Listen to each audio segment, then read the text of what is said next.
할렐루야 여러분 안녕하세요. 이미야 목사입니다.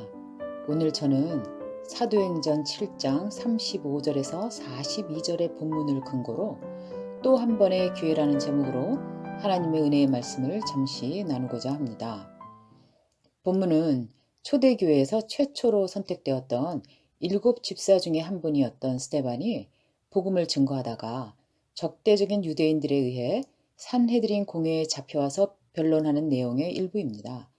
6장에서 보면 스데반 집사는 은혜와 권능이 충만해서 큰 기사와 표적을 행했다고 기록되어 있습니다.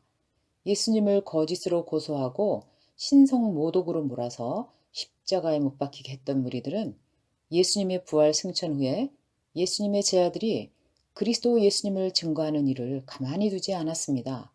스데반 집사가 예수님을 구원자로 선포하면서 성령의 능력으로 많은 기적과 표적을 나타내자 그들은 이 일을 저지하려고 했습니다. 당시 유대인들은 모세율법과 성전을 거의 우상처럼 숭상했습니다. 그들은 율법을 앞세웠지만 하나님과의 진정한 교제는 몰랐습니다. 또한 화려하고 장대한 성전을 대단히 자랑스러워했지만 사실상 하나님의 임재의식은 없었습니다. 스데반은 공회에 잡혀와서 공회의 종교 지도자들 앞에서 율법과 성전을 모독했다는 기소에 대해서 변론을 시작했습니다. 스데반은 창세기에서 포로로 잡혀가기까지의 이스라엘 역사를 회고하면서 하나님의 자비에 대해 이스라엘 백성이 반복했던 불신앙과 불순종에 대해서 상기했습니다. 역사를 통해 유대인들은 하나님이 보내신 메신저들, 즉 예언자들을 배척하고 죽이려 했음과 반복적으로 하나님의 율법에 불복종했다는 사실을 상기시켰습니다. 이스라엘 백성은 이집트에서뿐 아니라 출애굽해서 광야 생활을 할 때에 그리고 가나안 땅에 정착한 이후로 우상을 숭배하다가 심판을 받았습니다. 그래서 그들은 뿔뿔이 흩어져 바벨론의 포로가 되었다는 점을 상기시켰습니다. 뿐만 아니라 그들은 솔로몬 왕이 봉헌한 성전 예배도 세월이 지나면서 형식적으로 행했을 뿐 아니라 심지어 우상을 성전 내부에 설치하여 하나님을 모욕했던 사실까지 말했습니다. 이스라엘의 역사를 보면 참으로 고집스럽게 하나님께 그리고 하나님의 말씀에 저항하고 불순종했던 것을 볼 수 있습니다. 오늘의 본문에서는 유대인들이 숭배하는 모세에 대해서도 사실 이스라엘 백성들은 광야 40년 동안 놀라운 기사와 표적을 보면서도 번번이 저항하고 심지어 애굽으로 돌아가려고까지 했다는 사실을 말하고 있습니다. 모세가 십계명을 받으러 시내산에 올라간 40일 동안 백성들은 참지 못하고 마음이 변해서 금송아지 우상을 만들어 그 앞에서 뛰놀았습니다.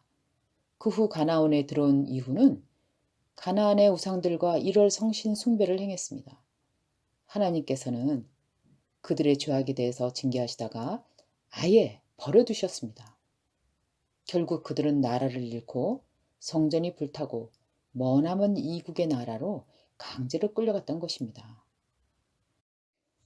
스데반이 긴 변론을 통해서 말하고자 했던 것은 이스라엘 역사 속에서 유대 백성들이 범했던 영적 무지와 하나님의 말씀에 대한 불순종의 어리석음을 반복하지 말라는 것입니다. 때가 차서 예수님이 죄와 저주 속에 신음하는 자신의 백성들을 구하러 오셨는데 그들은 예수님을 영접하는 것을 거절했습니다. 스데반은 하나님이 보내신 그리스도 예수를 그들이 십자가에 못 박았다는 사실, 그리고 인간의 전통으로 진정한 율법의 정신을 가리고 오히려 사람들에게 짐을 지우는 영적 무지와 외식에 대해 지적한 것입니다. 스데반의 변론을 듣던 유대인들은 자신들의 치부를 찔렸기 때문에 대단히 분노했습니다. 그들은 돌을 들어 스데반을 쳐서 죽였습니다.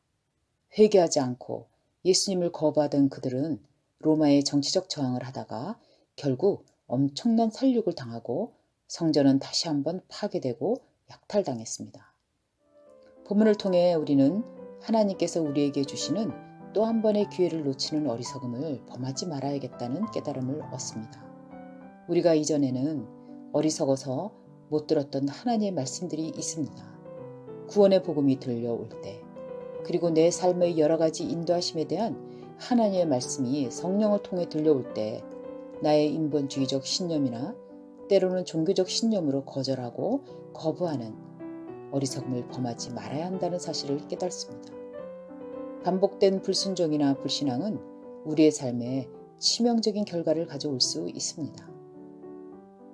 오늘 여러분 모두가 예수 그리스도의 초청이 다시 올 때 놓치지 마시기를, 그리고 하나님의 인도하심의 사인을 놓치지 않으심으로 금생과 내세에 복된 삶을 누리시기를 예수님의 이름으로 축원합니다.